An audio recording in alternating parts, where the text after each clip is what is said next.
고센TV 시청자 여러분 안녕하세요. 마에스트로나입니다.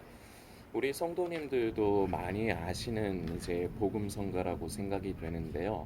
낮엔 해처럼 밤엔 달처럼이라는 복음성가가 있습니다. 우리 성도님들 대부분 많이 아실 거라 생각을 합니다.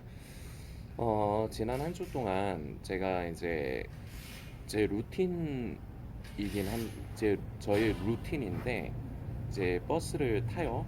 새벽에 이제 출근을 하려고 버스를 타서 이제 자리에 앉으면은 아, 그 이제 버스에서 내릴 때까지 한 20 몇 분에서 30분 정도를 차를 타고 일단 가야 돼요. 그리고 이제 내려가고 환승을 해야 되는데, 그래서 처음에 버스를 타서 이제 가는 중에 이제 제가 잠깐 이제 눈을 붙여요. 조금이라도 더 이제 쉬려고 눈을 붙이면서 이제 묵상을 합니다.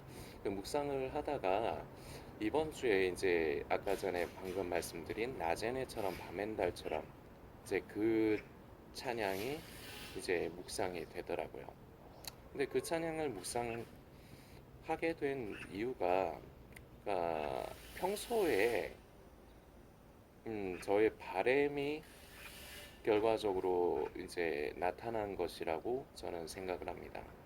우리 성도님들도 그러시지만 삶을 살아가면서 하나님의 뜻을 만지고 그리고 하나님을 기쁘시게 하는 그런 삶을 살고 싶은 그런 부분, 참 아름다운 마음이고 그러한 것이라고 볼 수가 있겠습니다. 그래서 저도 그래요. 우리 영상을 보시는 성도님도 그러실 테고요. 저도 그래요.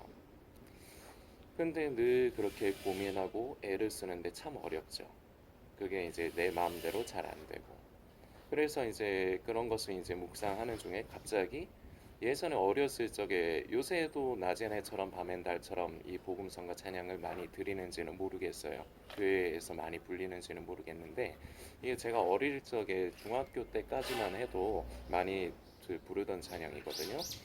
근데 이게 안 부른 지 오래됐는데 이 찬양이 생각이 나더라고요. 그러면서 이제 이 찬양을 자꾸 곱씹으면서 이제 묵상하고 되새기는데, 이 영상을 만들러 나오면서 이런 생각이 드는 거예요. 우리 성도님들께 오늘은 다른 말씀 드리지 말고 그냥 낮엔 해처럼 밤엔 달처럼 찬양을 좀 들으시면서 그 찬양의 가사를 많이 되새기시고 묵상하시고 이런 시간들을 가져보시는 걸 권유를 드리는 것만으로도 충분히 좋은 교제가 될 것 같다. 이런 생각이 들더라고요. 그 가사를 보면은 이게 참 우리 그리스도인이라는 사람들을 잘 표현한 찬양 중에 하나가 아닐까 생각이 됩니다. 그 가사 중에 보면요. 낮엔 달처럼 밤엔 달처럼 그렇게 살 수는 없을까? 욕심도 없이 어두운 세상 비추어 온전히 남을 위해 살듯이 나의 일생에 꿈이 있다면 이 땅의 빛과 소금 되어 가난한 영혼, 지친 영혼을 주님께 인도하고픈데 할렐루야죠. 아멘이죠. 그런데 그 뒤에 가사가 참 중요한 것 같아요. 그런데 이게 내 꿈인데, 나의 일생에 꿈이 있다면 이 땅에 빛과 소금 되어 가난한 영혼, 지친 영혼을 주님께 인도하고픈데 나의 욕심이, 나의 못난 자아가 언제나 나에게 짐이 되어 나를 짓눌러 나를 곤곡해 하니 예수여 나를 도와주소서. 저는 이 찬양이 이렇게 이제 어릴 적에는 그저 그냥 멜로디가 좋았던 것 같아요. 그냥 저 여러분들 앞에 솔직하게 말씀드리는 겁니다. 그냥 그 찬양의 그 음색, 멜로디, 그 라인을 제가 참 좋아했던 것 같아요. 그리고 청소년기에 이제 중고딩 때쯤을 얘기하는 겁니다. 그때는 고센 TV를 통해서도 한 번씩 성도님들께 말씀드렸지만 성령 충만하다고 착각하기가 참 쉬운 나이대가 그때예요. 성령 충만한 게 아니라 감정 충만한 거예요. 물론 이것을 성도님들이 오해하시기 이제 쉽기 때문에 제가 좀 이렇게 말씀을 드리면서도 좀 어렵기는 해요. 잘못해서 성도님들이 오해하실 수도 있기 때문에 이제 말씀을 드리면서 저도 좀 불편하긴 한데, 근데 엄연히 치면요, 감정에 취해서 많이들 살아요. 그런데 그게 비단 청소년 시기 때만 그런 게 아니에요. 근데 청소년 시기에는 더 그게 커요. 왜냐? 안에 그 열정이 있거든요. 열정이 있어서 막 주님을 위해 살고 싶고 일생을 주님께 내 몸과 마음을 바치고 싶고 그런 게 참 순수한, 어떻게 보면 순수한 마음이기도 하지 않습니까? 그런 게 좀 끌어 넘치는 시기가 청소년 시기예요. 그런데 이제 점점 나이를 들면서 세상의 모진 풍파를 맞으면서 변해가죠. 그런데 제가 방금 전에 말씀드린 그 감정에 취해서 사는 것, 지금도요, 많이 교회를 다니는 사람들 중에 성령 충만하다고 스스로 여기거나 아니면 남들 보기에 성령 충만해 보이는 것 같은 사람들이 있어요. 그런데 보면요, 진짜로 성령 충만한 게 아니라 감정의 요동, 감정에 취해 있는 경우가 많아요. 진짜로 성령 충만하면요, 아 주야 주야 불러 불러 그럴 수도 있긴 하지만요, 별로 그러지 않아요. 진짜 성령 충만한 사람은요, 세상을 보는 가치관이 달라요. 말만 그러는 게 아니고요, 감정에 막 휘부쳐서 사는 게 아니라요, 세상을 보는 가치관이 달라요. 이게 가장 큰 차이예요. 그래서 이제 그 낮엔 해처럼 밤엔 달처럼 이 찬양을 말씀을 드리다 여기까지 이제 말씀을 드리게 되는데, 이 찬양을 가장 세상에서 제일 먼저 이 찬양을 드린 사람이 누구일 거라 생각되십니까? 이 곡을 지은 작곡가일까요? 아닙니다. 틀렸습니다. 이 찬양을 세상에서 제일 먼저 드린 사람은요, 다른 사람이 아니라 사도 바울 선생입니다. 로마서 7장을 보면 나오는 내용들이 있어요. 그 말씀을 우리가 한번 살펴봤으면 좋겠는데요. 로마서 7장입니다. 7장의 18절부터 내 속 곧 내 육신에 선한 것이 거하지 아니하는 줄을 아노니 원함은 내게 있으나 선을 행하는 것은 없노라. 내가 원하는 바 선은 행하지 아니하고 도리어 원하지 않는 바 악을 행하는도다. 만일 내가 원하지 아니하는 그것을 하면 이는 행하는 자가 내가 아니요 내 속에 거하는 죄니라.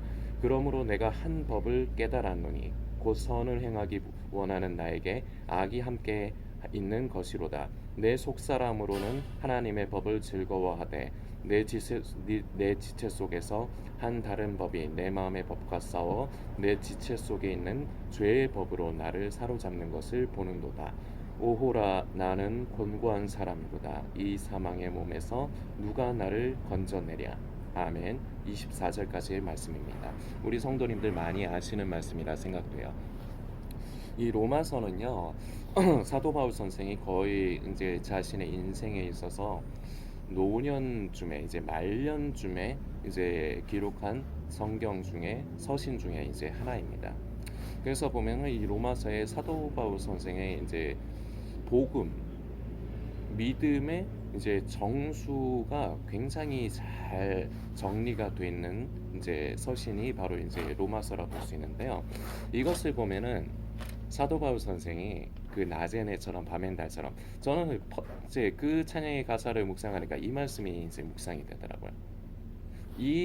그래서 이제 이 작곡가도 이 로마서 7장의 이 말씀을 묵상하다가 그 곡을 지은 건 아닐까, 저는 그렇게도 생각이 됩니다. 이 말씀을 살펴보면요, 사도 바울 선생도 우리랑 똑같아요. 많이 고민을 한 거예요. 우리 사도 바울 선생도 낮엔 해처럼 밤엔 달처럼 살고 싶었던 거예요. 예수님처럼. 찬양에, 우리가 드리는 찬양에는 예수님처럼 바울처럼 그렇게 살 수 없을까 이렇게 되어 있지만, 사도 바울 선생은 예수님처럼 아니면 또한 다른 어떤 믿음의 사람처럼 살 수 없을까, 저는 그랬을 것 같기도 해요. 아마 그랬을 것 같아요. 그렇게 굉장히 많이 고민을 했는데 사도 바울 선생이 깨달은 거죠. 내 마음은 그걸 원하는데. 그래서 그 찬양도 보면 그렇지 않습니까? 낮은 해처럼 밤엔 달처럼, 그 찬양도 가사를 보면 그렇지 않습니까? 이 로마서 7장에도 사도 바울 선생이 이제 자신의 그러했던 부분, 이거는 말씀드린 대로 사도 바울 선생이 그때 당시에 자신이 이렇다 이제 그거를 표현하기보다 성령 안에서 이제 많이 성숙한 상태에서 그동안의 자신의 이제 모습, 그리고 그때 이 로마서를 저술할 때 당시에도 아마 동일하긴 했을 거예요. 왜냐하면 이게 사람이라는 존재가 그렇기 때문이에요. 그 많이 고민을 한 거예요. 엄청나게 고민한 거예요. 내 속에는 하나님의 법을 즐거워하고 나는 그 선한 뜻을 따라 살기를 원하는데, 내 지체 속에, 내 몸 속에 다른 법이 하나가 또 있구나, 이걸 발견한 거죠. 그래서 이것이 서로 싸워. 그래서 자꾸 죄가 죄의 법으로 나를 사로잡으려고 하는 것을 사도 바울 선생은 발견한 겁니다. 그래서 나오는 표현이 오호라, 깨달은 거죠. 그리고 이 오호라에는 전에도 고센 TV를 통해서 성도님들께 말씀을 드렸지만 굉장히 무거운 표현이에요.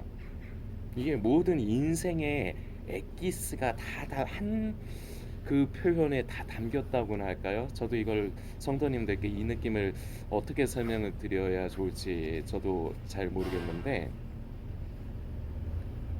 이게 엄청난 그 고민에 축적된 엑기스가 오호라라는 표현으로 나오는 거예요. 오호라.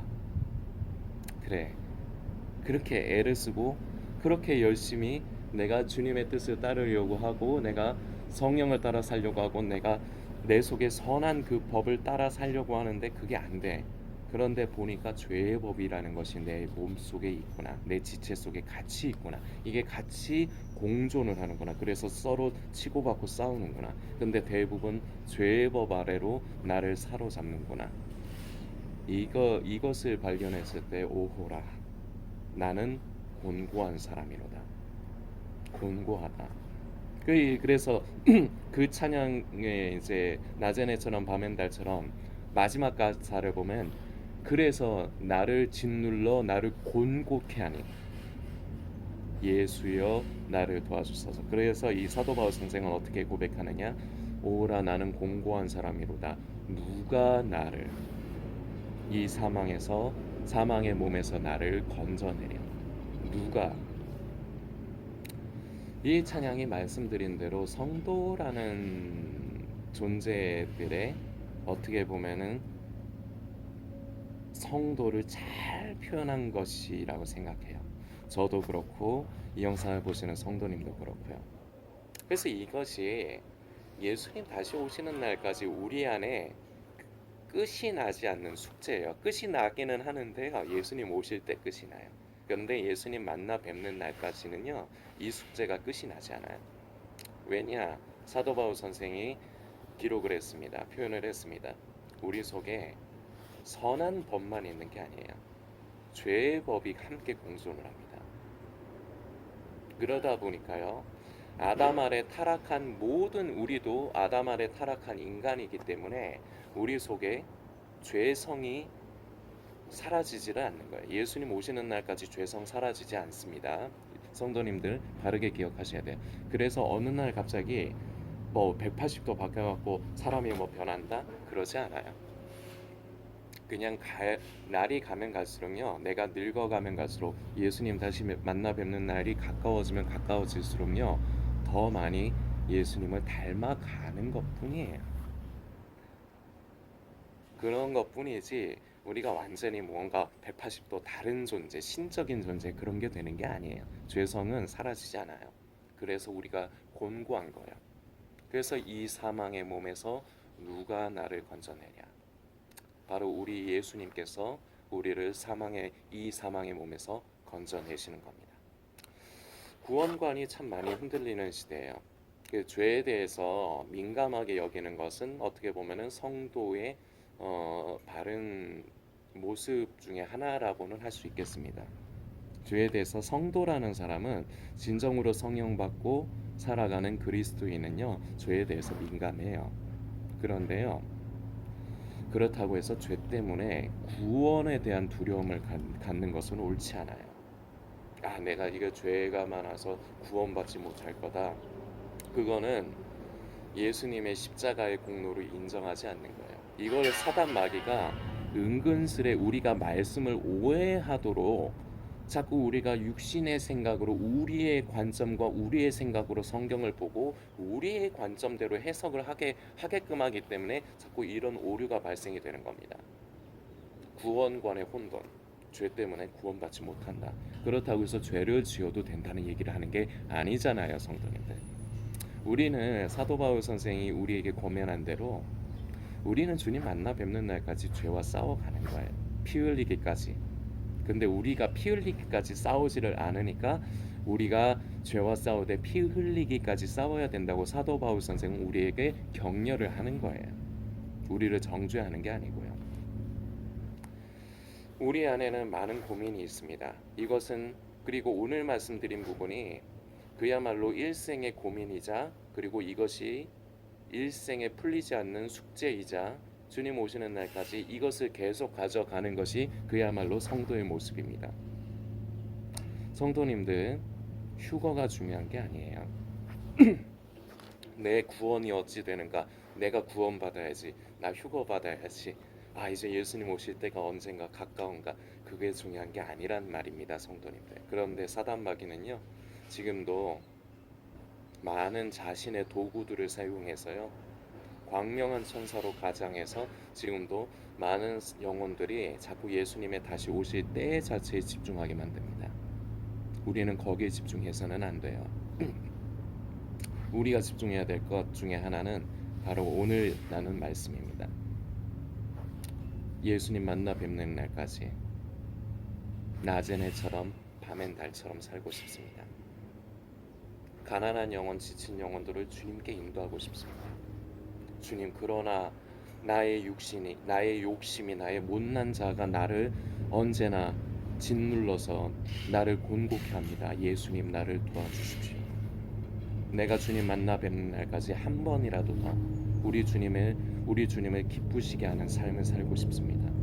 우리 하나님의 뜻을 만지고 삶 가운데서 성령님께서 내 마음에 감동을 주실 때 그것을 외면하는 것이 아니라 비록 그것이 나에게 짜증나고 나에게 손해가 가고 나를 힘들게 하는 일이라 할지라도 주님, 나는 그것에 순종하는 사람이 되고 싶습니다.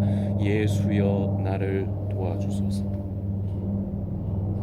오늘부터 우리 모두가, 저도 물론입니다, 저도 그렇고 우리 성도님의 가치관이 휴거가 되지 않기를 저는 원합니다. 내 구원, 휴거가 나를 다스려서는 안 돼요. 그것이 나의 가치관이 되어서는 안 돼요. 그것이 내 생각 속에 나를 사로잡아서는 안 돼요. 주님, 나도 사도 바울처럼 나도 예수님처럼 그렇게 살고 싶습니다. 그러나 나는 그렇게 살 수 없습니다. 예수여, 나를 도와주소서. 성도님들께서 더 많이 묵상해 주시길 부탁드리겠습니다.